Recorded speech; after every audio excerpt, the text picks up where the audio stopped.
Welcome, everybody. My name is Lydia Isaac. I'm the Vice President for Health Equity and Policy here at the National Urban League. And we do a monthly health equity webinar series on topics that are important to the communities that we serve.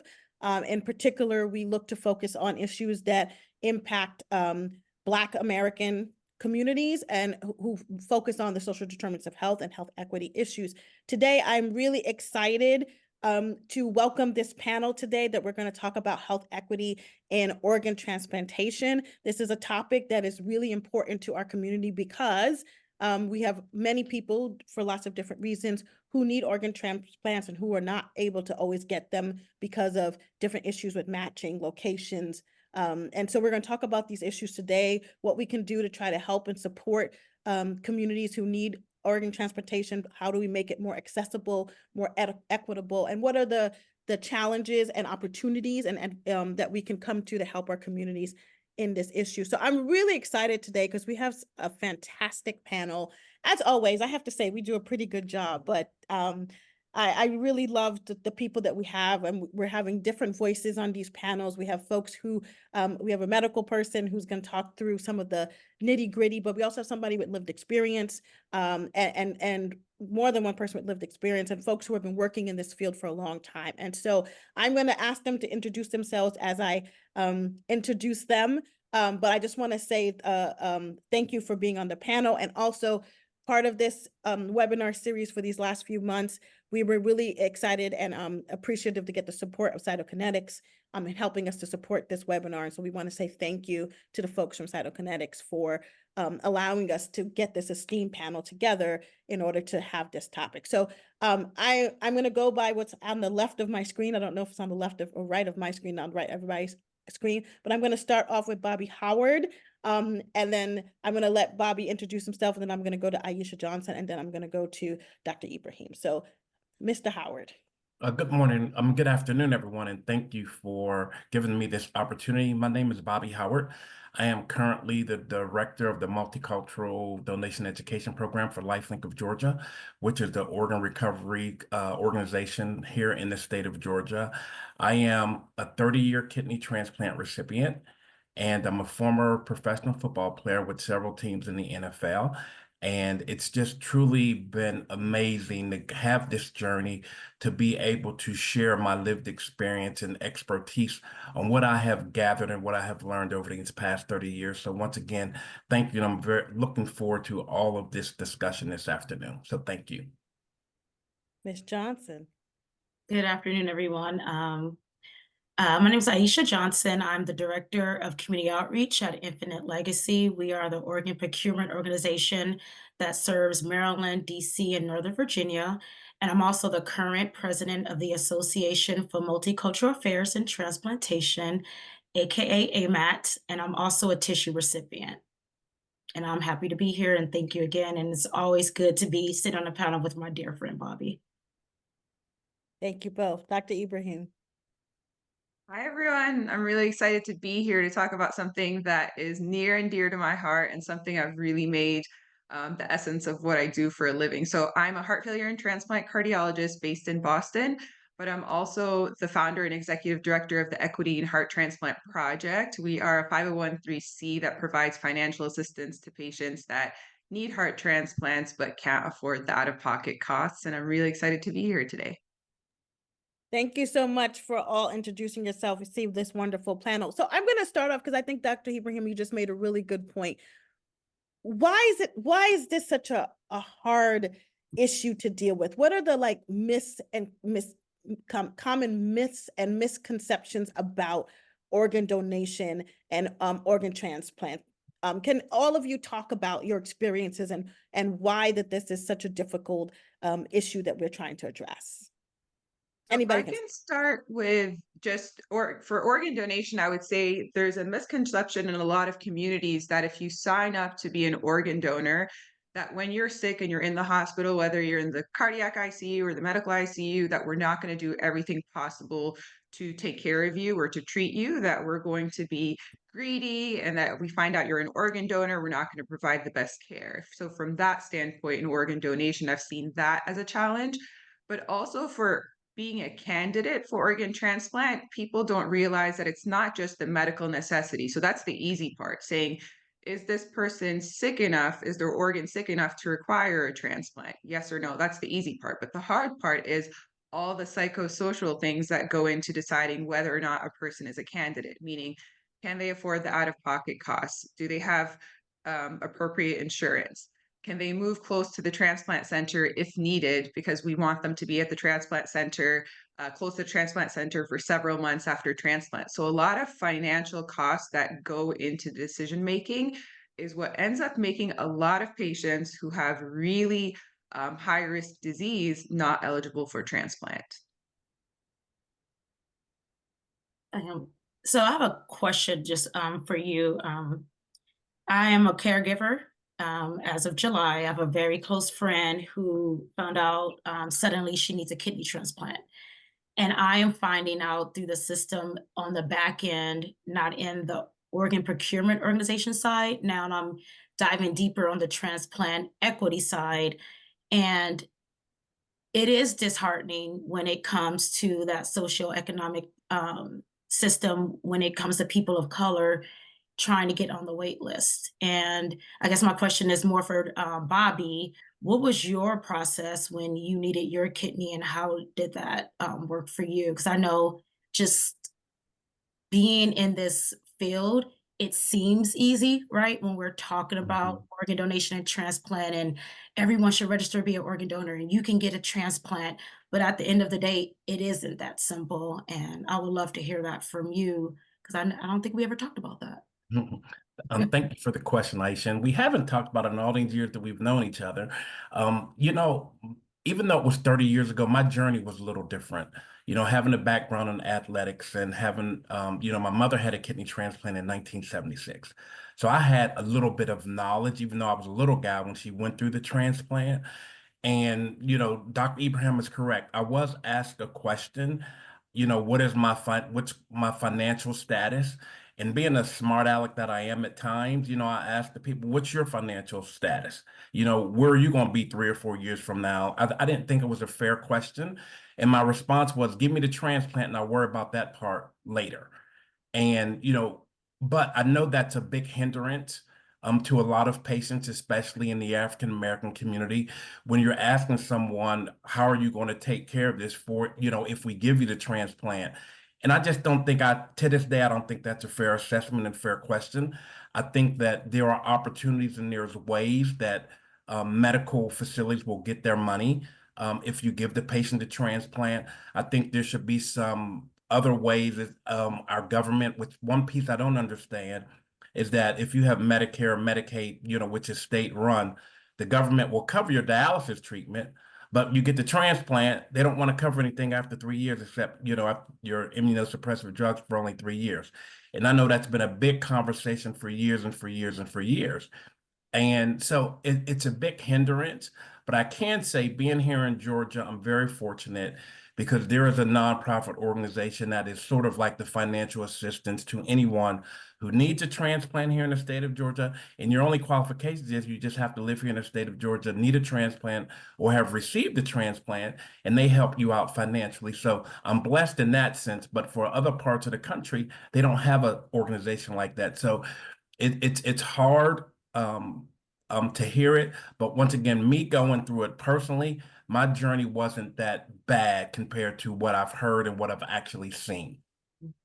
So I'm going to take us a step back because I just realized as we started sharing that something I think we should talk about and I think it's important to talk about is, one, who needs a transplant? Why do they need transplant? And what are the disparities that are the inequities in our system that are causing the need for transplants for lots of different reasons? So I think that's important to talk about is, why are we seeing so many, particularly communities of color, who are on wait lists needing a transplant?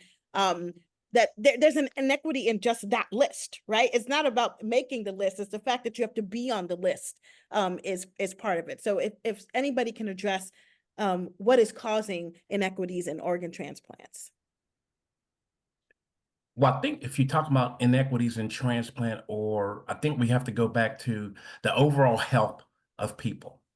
And when you look at socioeconomic, you got food deserts, you have all these things that play a role in inequities, in disparities in the number of African Americans or even Hispanics who are in need. You have a lot of things that are going on within those communities, lack of health care, lack of dollars, as we just talked about, poor diet. All those things play a major role into the disparities in the large number of African Americans who are in need of life-saving organ transplants. So those are some of the things that are causing those things, because if you don't have healthcare and you live in these places where you can't go to a mainstream grocery store and you're using the corner store as your store of where you're getting your vegetables and fruits, which they don't have them, so you're faced with fast food. You're looking at obesity. You're looking at genetic high blood pressure, diabetes, which run rampant in communities of color. So all those things play a major role in the disparities in the large number of African Americans who are faced. And when you look at kidneys alone, we're not even talking about getting on the wait list. You're just talking about chronic kidney disease. The number of people who have chronic kidney disease and don't even know they have chronic kidney disease, that's also alarming as well. Similarly with hearts, Black patients they present sicker, they present earlier, they present with more comorbidities, they have higher mortality. And despite all of that, being much sicker patients from a cardiovascular standpoint, they're less likely to even be evaluated for transplant. So I would say the problem even starts way further up the pipeline when we decide who even has the privilege of getting evaluated for a transplant. So when we looked at heart transplants, particularly, the people that receive the most evaluations are white men. And so there's even a problem way further up that who do we say I'm going to send to a transplant center to even be evaluated for transplant? So there's so many points along this journey that end up making historically excluded populations, not eligible for transplant. So I'm going to ask a practical question, or maybe it's not a practical question, but maybe you all can help to enlighten us.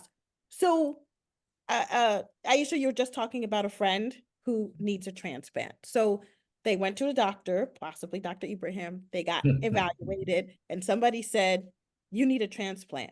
What does that mean, and what does that process look like? And Bobby, I want you to, given that you went through it, you don't have to start, but I think sometimes we don't think or understand what that means for somebody to say, you need a kidney transplant. Well, is it the whole kidney? Is it part of the kidney? What does that mean? What is that process? And then we'll talk about then I would like to ask about what does being on the list, because we always hear about people being on the list. And what does that mean? And why is that so important? Not only your, let me start with the first question. So I need a transplant. Now what? What does that mean for my life? What does that mean for what I have to do next? What do I do? Well, since I'm not personally affected by that, I can just share what I'm going through with a friend. And Bobby can talk about this a little bit more, but your life has changed, right? So first you have to process that you need a transplant. In this particular case, she needs a kidney. And then just hearing from her side is blaming herself. Like, what did she do to deserve this? But it's genetic, high blood pressure. Her brother had the same genetic disease. He had his transplant 2 years ago. Work isn't the same anymore. She's on dialysis every 3 days a week, I believe. Now she's doing in-home dialysis.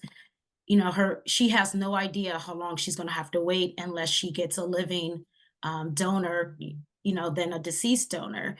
Mentally seeing your friend who is young go through this, I can only guess what she's going through mentally, and figuring out which transplant center she needs to talk to, asking questions of me. And I'm like, I'm not a transplant surgeon. I don't know. I can just tell you, getting in contact with people that may know. And then in that sense, she's lucky because she knows me. But what about everyone else that doesn't know a Bobby, that doesn't know a Dr. Ibrahim, doesn't know someone in our field? You're waiting for someone to give you knowledge, and everyone doesn't have that knowledge.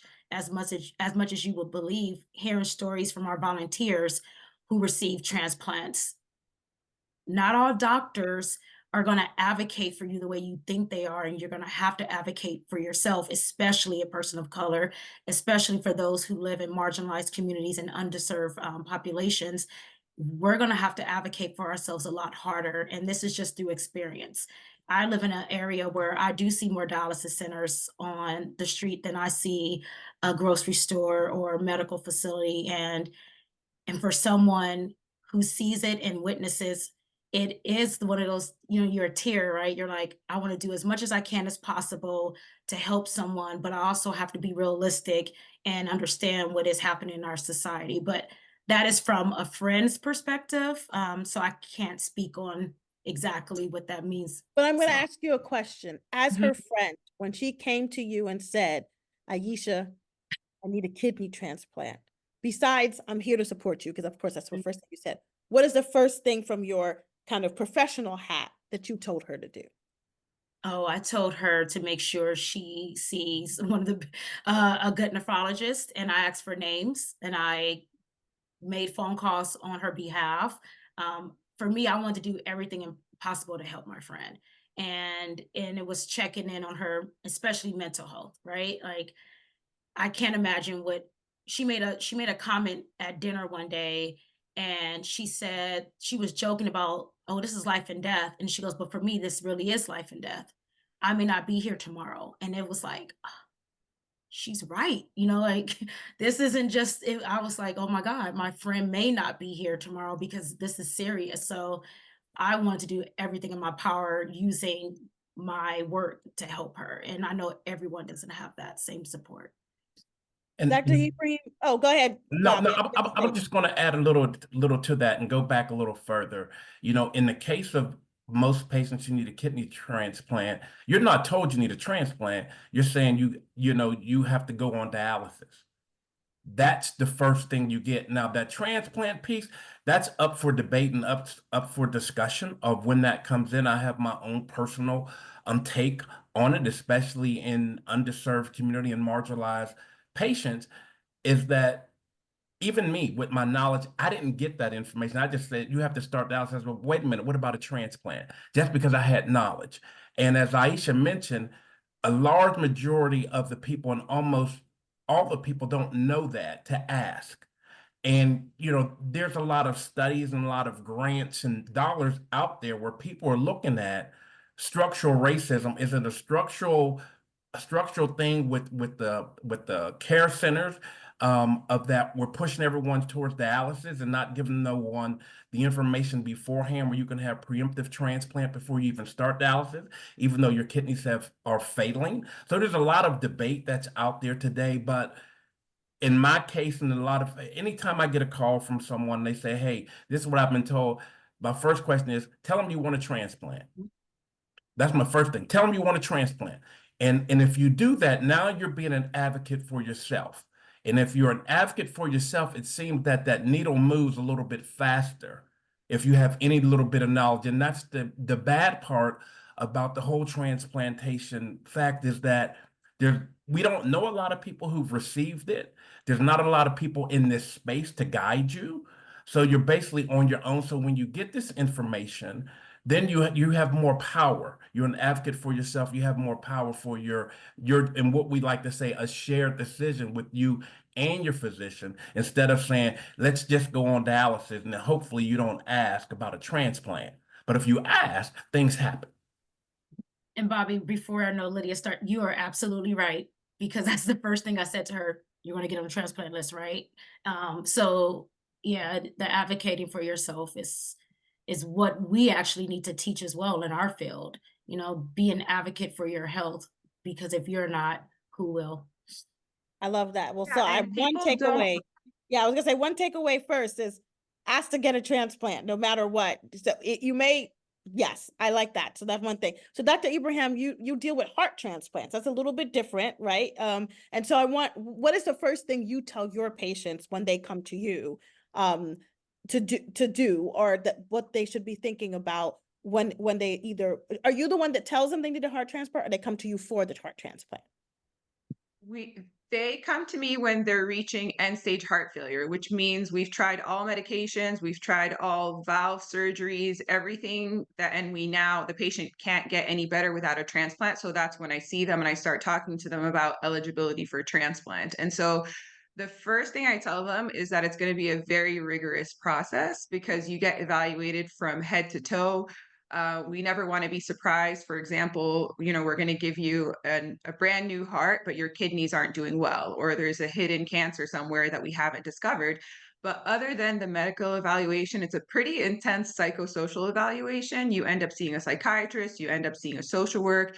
You have to be mentally in a place that you're going to handle such a huge procedure. Your life is really going to change after transplant.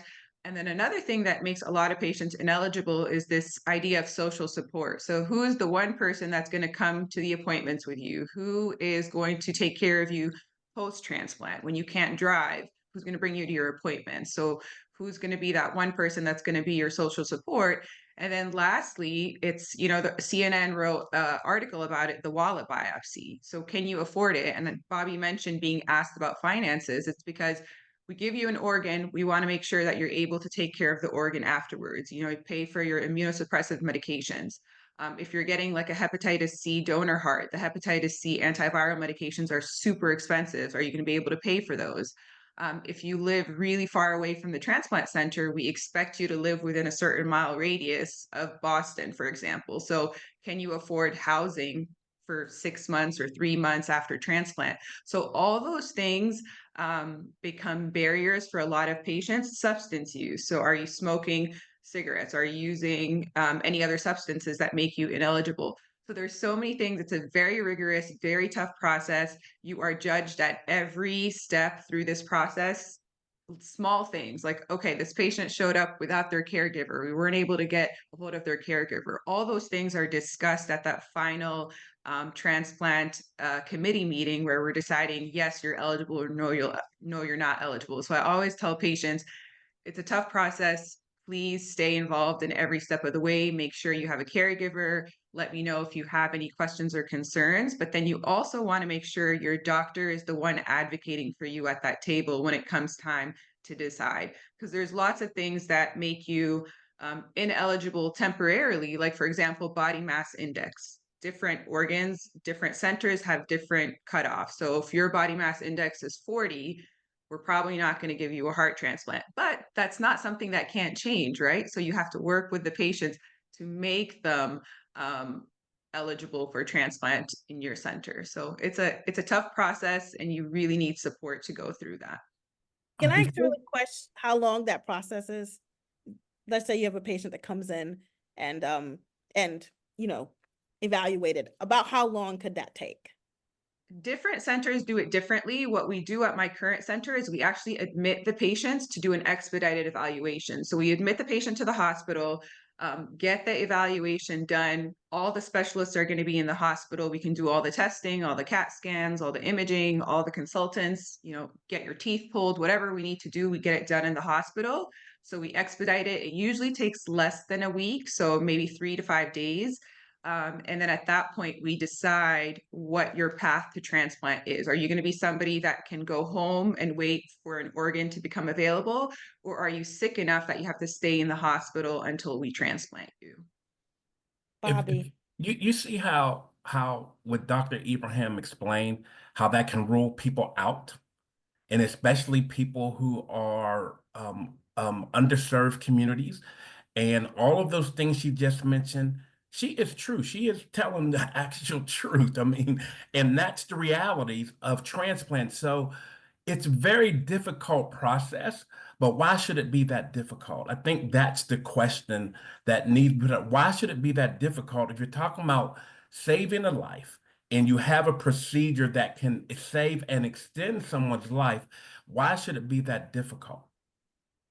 So I'm gonna, as somebody who's gone through the experience, and Ieesha, I'm gonna ask you also as somebody who advocates, why do you think it's that difficult? What about our system, our society, the way we procure and assign organs makes it so difficult? Besides what Dr. Ibrahim just talked about, the process, what else do we think is making this so difficult?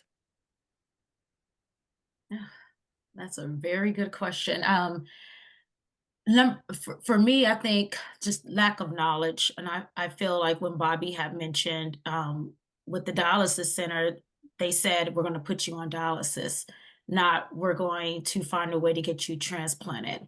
Another thing that's difficult too is that we don't have enough people to donate, right? Like you're still going to need someone to say yes to organ donation to help get that number down off the wait list. So there is twofold. Yes, there's a lot of inequities I feel with getting people of color transplanted. We are the highest on the wait list, and that's a known fact. However, people believe that anyone could be an organ donor, but anyone cannot be an organ donor. So with the advocating piece, when I do, my background is all with outreach and education, same with Bobby's, is that the more we talk about the process with people of color, showing people that look like Bobby that received a kidney, I as a tissue recipient, and what that means for me is that we can help, but we also going to need those advocates at a higher level, like Dr. Ibrahim, to help educate and find out ways that we can stop the inequities. But it goes back so much further than what we're talking about now, with our country and with healthcare overall. It's just the system isn't fair, and hopefully people like us on this panel can help move the needle and work with people who are trying to make change. So, Bobby, I want to ask a question. When did you receive your kidney, and how long have you been living with your transplanted kidney? I received my kidney October 25th of 1994. And last Friday was 30 years that I've had my transplant. So I wanted to ask you that question because I think it's really important to what Ieesha just said, that when people get a transplant, it truly extends their life. And you are here with us right now because you were able to get a transplant and live your life to its fullest. So I think that's really important. I want to make that point. So I want to transition us, because I think this is a really good point that Ieesha just made about the fact, I'm going to go back to the list, right? So we have a list. What does the list mean? How do you get on the list? And how do you get off the list? So let's talk about that. What does a list mean? How do you get on it? How do you get off it? And then we'll talk about, getting off of it. Anybody can touch that one. So getting on the list means you are eligible for transplant. And the way you get on the list is after we do that head-to-toe extensive medical, psychosocial, financial evaluation. Your case is presented in front of a committee, and the committee includes physicians, nurses, social workers, financial people from the hospital to say that you are eligible financially. So it's a very huge multidisciplinary team that makes the decision that you are a candidate. And then you get on the list. So your position on the list varies by a few things. How long you've been waiting, the longer you've been waiting, the higher you are on the list. For heart transplant, the sicker you are. So if you're in the hospital with temporary pumps that are keeping you alive, you're going to be listed at a much higher status than somebody who's not as sick and waiting at home for a transplant. So the sicker you are, the higher you are on the list. The longer you've been waiting, the higher you are on the list. And then we all know that patients do die while waiting for transplant, and it's majority Black and Latino patients are the ones that usually die waiting because they get listed sicker than other patients in comparison.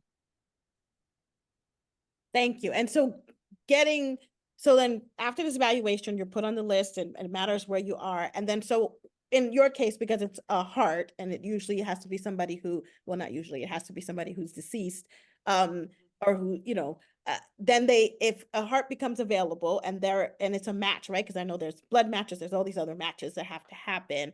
Then the person highest off the list in that area is who is going to be matched for that heart. Am I right? We match it by blood type, by antibodies, if the person has antibodies, and then we have to match it for heart specifically by height and weight. Okay. And Bobby, I'm going to ask you for kidneys. Is that a similar process, or is that different? It's very similar. The only piece that's different is when you come from the sickest side, because you do have dialysis that maintains for years for different patients. So I think that's the only piece different, but the evaluation process is very similar. You're in the hospital for several days or maybe a week, and all those things that Dr. Ibrahim mentioned. The kidney patients, and I'm going to assume for all other organs, go through that same kind of process. But because kidneys are a little different, because you do have dialysis, it's not the sickest. Wait time plays a major role, a major, in your listing. I also like to explain it to people, because when you say a list, people think that's A, B, C, D, E, F, G. And when you come in, and I always like to say it's a pool, because you got to take all those other factors into it: blood type, height and weight, all those things play a role. So, I like to say it's a pool, because the general public think, oh, it's a list. I'm number 552. No, you're not 552. You're in a pool of people that need a transplant. And based on what's entered, and what is how it comes out. And if you're entered into all those factors that go into it, it may be you, even though you've only been waiting a week or 3 months compared to somebody who's been on there a couple of years. So it's one of those things that you get into this, and you just pray. And my fame, one of the things I say, like, if I were to talk to Ieesha's friend and she would ask me, well, Bobby, is there anything I can do? I mean, what can other people do? And I'll say, well, it's very easy. Is that if someone say, well, if you need any help, let me know. Ask them for their kidney. That's the only help you need. You need the kidney. The other things you can take, you have those things, you need the kidney. So we also have to advocate for on the kidney side for living donation. Is that because the kidney list is much larger than any other organ, because you have the dialysis. If your heart fails and you don't get a transplant, your life is over. So, there's all these mitigating factors that play a major role into getting on the list, receiving the transplant, then getting people in the community to register to be organ donors when their life is over. So all these things have to line up. And I think, this is a very good start, that we need more people advocating, not just for the patients, but we need more people advocating for people to register to be organ donors. And it's just a small group of people that have a large task. And I think we do a very good job at it, but it can be better.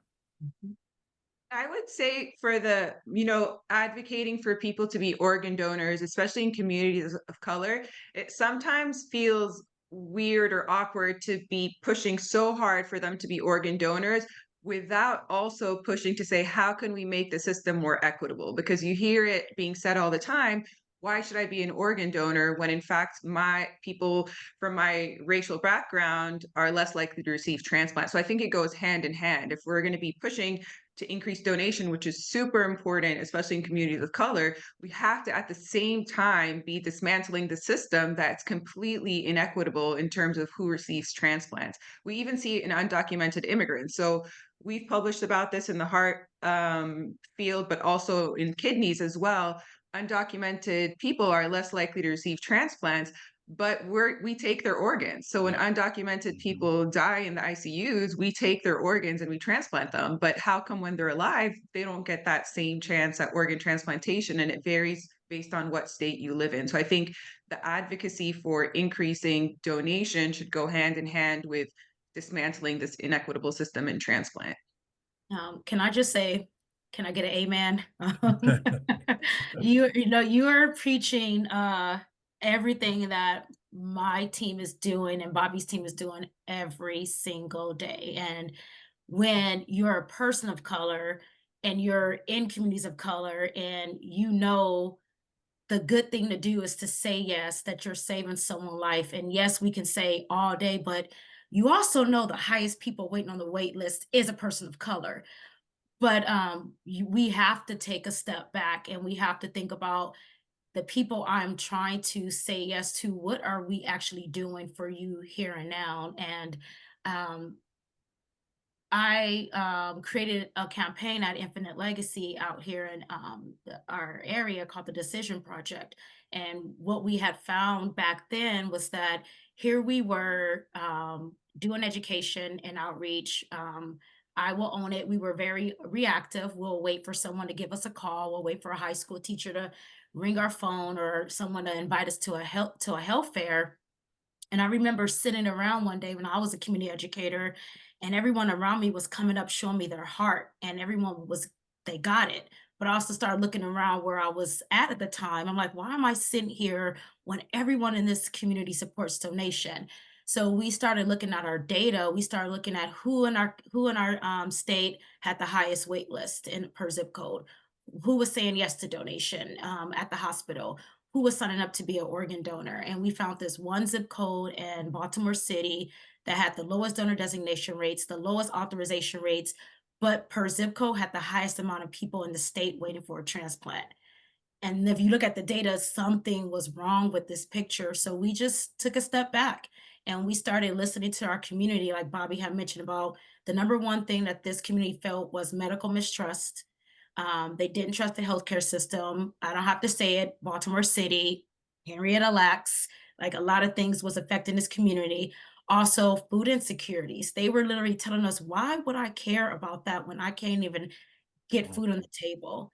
And then another thing was allocation. They also felt, why would I say yes if people who are getting a transplant don't look like me, right?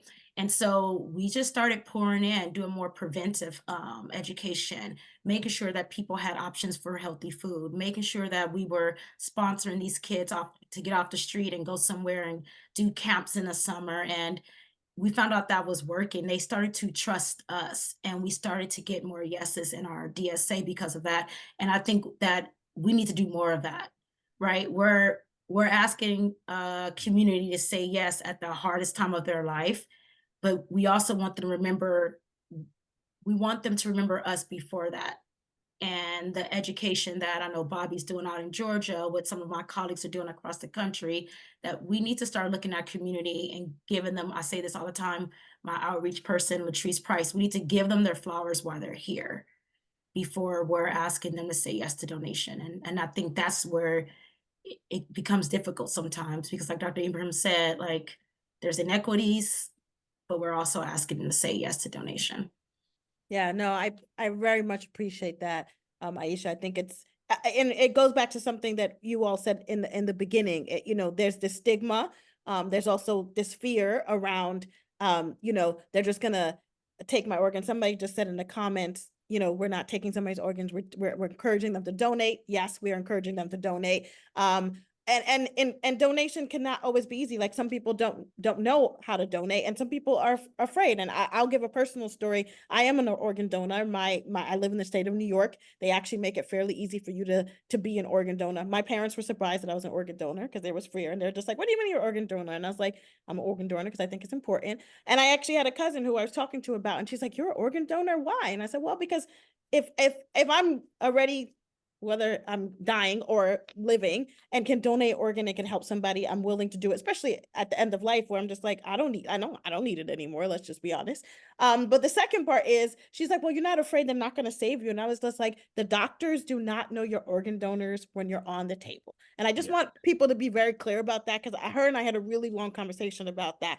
Is most doctors, particularly in, like, for example, in the state of New York, where it's on your license, they're not checking your license before they give you medical care. They're giving you the medical care. Then they're realizing, okay, this person, in the case of a heart, let's just say, is not going to make it. They may be brain dead, but their heart is still good. And this heart could go to good use, right? Then they say, they go to the family and say, is your family member an organ donor? And if they are, would you be willing to donate this heart to somebody who is on the list? They have no idea. Most of them have no idea. Actually, all of them have no idea before they try to save you that you're an organ donor. And I think that is a big myth and stigma in our family. I mean, our family and our community, that Dr. Ibrahim said first, that like, it's not about, oh, she's an organ donor, I'm not going to save her. It's, I can't save her. Can these organs go to help somebody? And then in the other point, I do want to make us a point, because this is organ donation in large, is that there are also living donors in the case of kidneys, but also, Ieesha did want you to talk a little bit about tissues, technically not an organ, but an organ. What does that mean? And like, you don't have to talk about, I mean, like what tissues can be donated, what cannot. I know, like, for example, I have a family member who's had a corneal transplant, right? That's from a living donor. So, I mean, not living donor, sorry, from a donor. So what does that mean? It's not just these big organs, it's these other situations that people need access to these tissues to save their eyesight or save other aspects. So I want you to talk a little bit more about other things besides kidneys, lungs, and hearts. Yeah, sorry. Yeah. So just so the education on the call, there was one thing I wanted to point out. So organs that can be transplanted, we have kidneys, lung, heart, pancreas, small intestine, liver. Kidneys, living donor. Liver, you can be a living donor and give a small piece of your lobe, because that's the only organ that can regenerate itself, and also a lobe of your lung. But one thing I just want to back up, when our coordinators are in the hospital and you are an organ donor, we're not asking, we're letting your family know that you made this decision, and we're disclosing that information because it is first person authorization that you made this choice. And so with us, we really want people to share that decision with your family. Because that is something that a lot of people, we often hear that some families say no because they didn't know what their loved one may have wanted, and they didn't want to be the one to make that decision. So I just wanted to clarify that piece. As far as tissue donation, you can be a skin donor, bone. I'm a recipient of bone, cornea, like you mentioned, given the gift of sight, heart valves, cartilage, veins, and I'm probably missing a few more, but you can enhance the life of someone, but I also say you can save someone's life, especially when it comes to skin, because a lot of the patients that receive skin are burn victims. And if you do not get that skin to help you heal, you can die of an infection. So I do like to say that you can save a life through certain tissues as well. And if I can just add on to the tissue side, you know, athletics are very important in this country.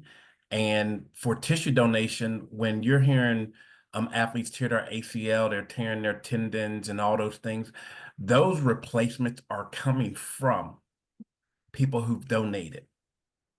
And so there are so many people who are here and walking around and their life has been enhanced through tissue donation. And some of them don't even know that's where it came from. So the education piece is so vitally important. You know, and we talk about organs so much because it's life-saving, but we sometimes shy away and don't talk a whole lot about the tissue, but it's equally as important because it's enhancing life. And I know when I played football back then, is that if you tore your ACL, that was almost 18 months, 2 years, you're out of action. Now, because of the donations that these generous people, decisions they're making, and they're donating their ligaments and tendons, they're coming back in 6, 7 months, back to full competition, which is unheard of 30 years ago, prior to when I played.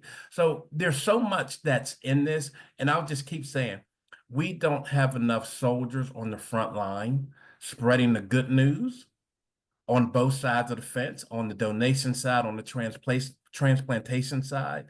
And hopefully, as we continue to have these discussions around the country and have these kind of panels, that we'll get more foot soldiers to help us in this crusade, to help us to make this whole situation a lot easier than what it is today. So, Bobby, I think that's a wonderful, you segmented me. I'm going to get to some of the questions. I'm also looking at the time, and I realized that we've been having such a good conversation. I wasn't looking at the time. So we do have a couple of questions in the chat, and one of them goes to exactly what you were saying, Bobby. So a question from one of our participants is there any research on what the most effective methods for raising awareness in communities of color about the importance of becoming a donor? I think, Ieesha, you told us a little bit about what you did. Are there other ways, besides panels like this, to raise awareness that's been effective in communities of color? You know, I've been in this field since I've had my transplant. That has primarily been my job, is raising that awareness and talking to communities of color. And there's a lot, like Ieesha mentioned her program, you have organizations, the organization that of AMAT, Association for Multicultural Affairs, where Ieesha is the current president. You have MOTEP. There's a lot of research and things that are out there that show you effective ways to be successful. You have your organ procurement procurement organizations who have community outreach departments that will come out, provide you the information.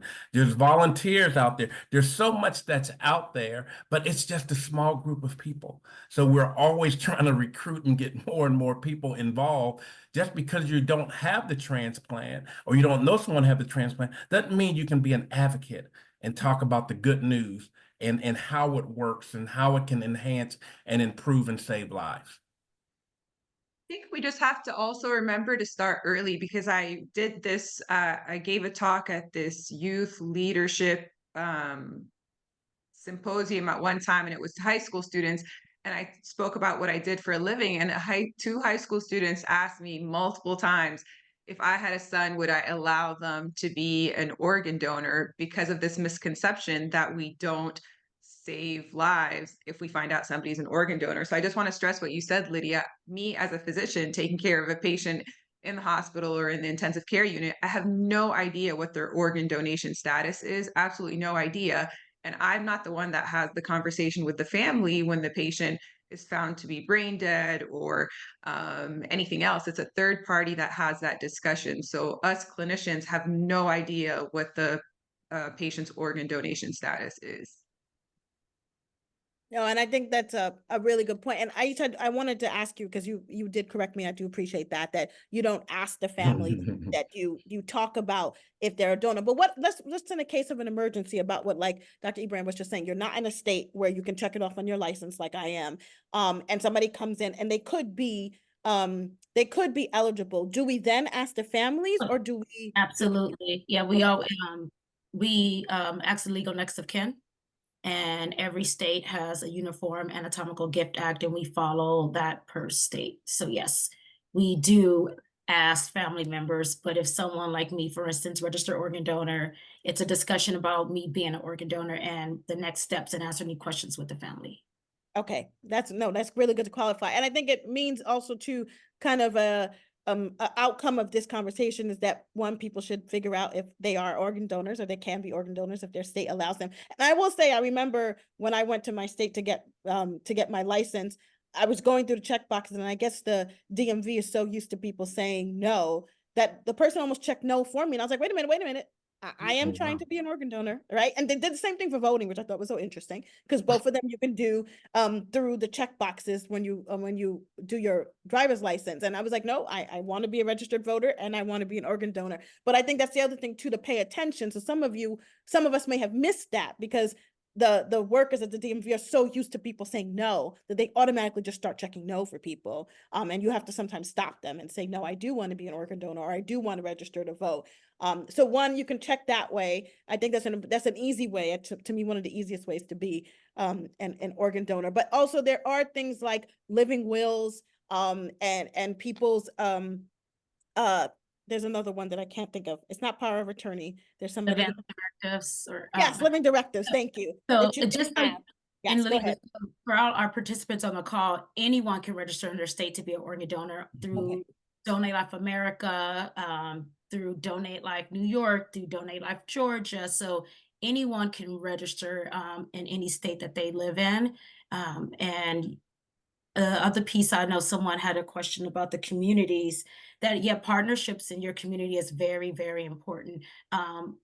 Especially when you're talking to communities that have a strong faith-based presence, or community-based presence.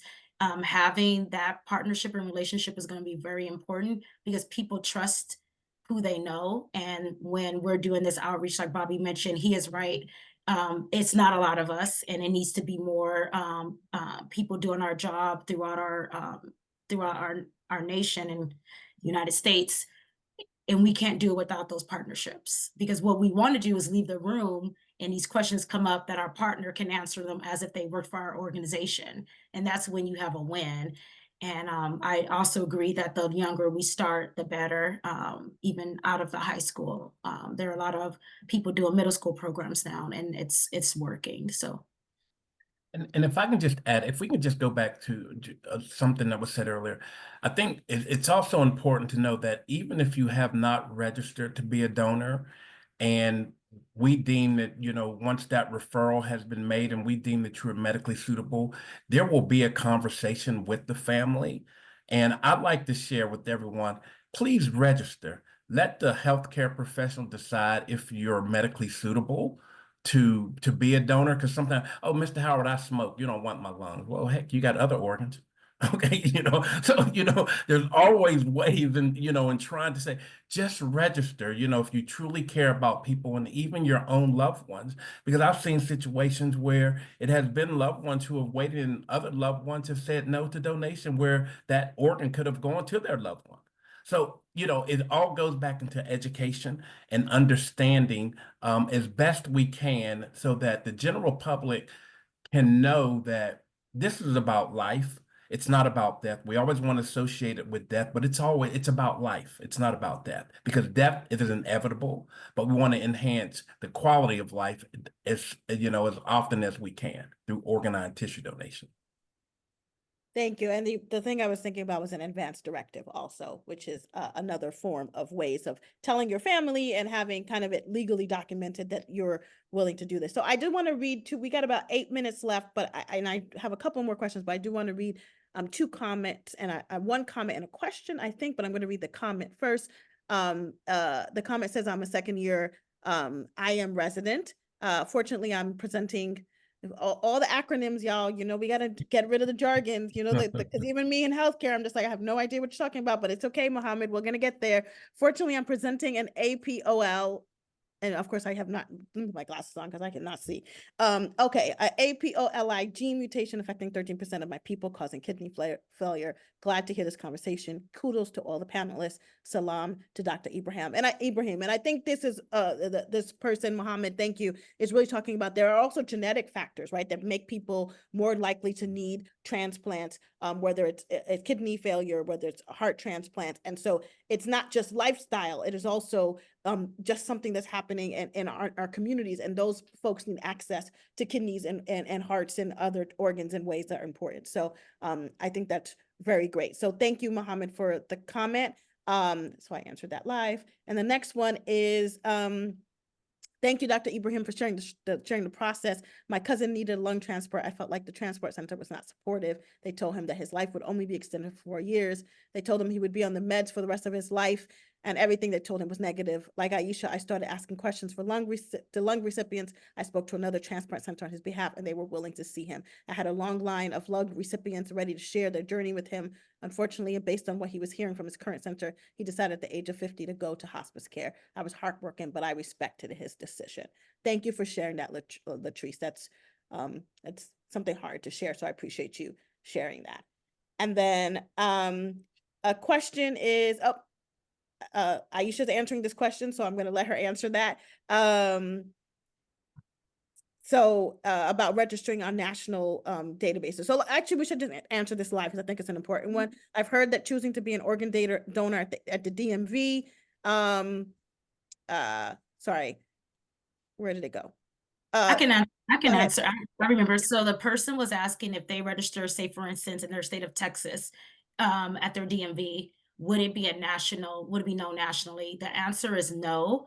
If you were to register, say, for instance, at Donate Life Maryland, and something were to happen and you were in Georgia, the local organ procurement program would check your license to see where you were registered, to see where you resided, and then we will call our partner. So we will call Lifelink of Georgia to say, hey, is this person registered in your state? Now, if you were to register on Donate Life America's website, registerme.org, that is a national registry. But we do work with each other to check state by state. But no, your local DMV, depending on where you are, does not go to the national registry. And the last question, I think this is a question about information. Is anyone else seeing data, or we're seeing data anywhere sharing that online DMV registrations are higher? Oh, I got what you compared to in person. Do we know any data about the rate of online? Go ahead, Ieesha. Yeah. So 98% of people register at their local DMVs. About close to 1 to 2% actually registers online or through their iPhone or through another means, but 98% of us registers at our local DMVs. Got it. Okay. So given that 98% register at local DMVs, the online rate may not be as great. Okay, so we only have 4 minutes left. This was such a lovely and lively conversation. I would like to have our panelists kind of end with any parting words or things that they would like to leave the audience with when we talk about this issue of health equity in organ transplantation. So I'm going to start off with Ieesha. I knew you were going to say me. I, for one, just am grateful for this opportunity that we're able to talk on a national level about the organ donation and transplantation and its inequities. And I just want our audience not to be afraid to ask questions. Ask questions about the process. I love my work. I've been doing it for 17 years. So I do believe in the system, but I also know that there are things that we can improve on. But don't be afraid to ask questions. Register, because that's my job, is to educate and get people to sign up to be organ donors, but to be an advocate for yourself in everything and anything when it comes to your health. Dr. Ibrahim. I would just like to share that, transplant is incredible. It's giving a person a second chance at life, which I believe is from a higher power. If you believe in a higher power, we're just the vessels to make it happen. But it's only really, truly incredible if everybody that needs a transplant has an equal chance to receive a transplant, and that it's the responsibility of everybody, from policymakers, hospital administrators, physicians, advocates. We all have the responsibility to try and make the system much more equitable than it currently is. Thank you for that, Bobby. I'd just like to say thank you. Thank you for putting on this hour-long session. I know we could have probably taken a lot more time. I believe we got a lot of good information out there. But I think the most important thing that I'd like to leave the listening audience with is that organ donation and transplantation is here to save lives. We're not here to trick or do anything that's unethical to anyone. So please share your decision with your family, have a family discussion, and make sure that all of your bases are covered. And as Ieesha stated, be an advocate for your health. Being an advocate for your health and understanding what you need and what your family needs is the most important thing. But if we sit by and do absolutely nothing, 0 lives will be saved. Well, on that note, what I'm going to say in the chat, we did put in the link for the National Organ Donation Registry. So please, if you're interested, click on that link. I also want to point out that there are a lot of policy and advocacy issues that are currently going or will go through our Congress around, for example, when Bobby talked about Medicaid and Medicare covering people who have kidney transplant. So there's other ways that we can advocate. Besides, we definitely should, if you feel so inclined, register to be an organ donor, but also advocate in your local state and nationally for legislation to support inequities in care that lead to inequitable organ donation and organ transplantation in communities of color. So I just want to thank this esteemed panel so much for taking the time. And all of y'all are so busy, and I really appreciate you just taking the time to talk to. This is a topic that we don't talk about enough. It's a topic we should talk more about. It's impacting our communities largely, particularly because of, like you said, end-stage renal disease, diabetes, and other issues that are causing people to need transplants. And so the more education, the more we know out there, the more we can dispel myths and stigmas, the better we are for our people, and the more that we can do what Bobby said, which is save lives. So thank you, everybody, for being on the call. We're at 1 o'clock. I want to respect people's time. Have a wonderful day, and thank you so much. This will be uploaded to our YouTube page in about a couple of weeks if anybody wants to hear it again or pass it on to somebody else. Thank you so much, panelists. Have a great day, everybody. Goodbye. Thank you.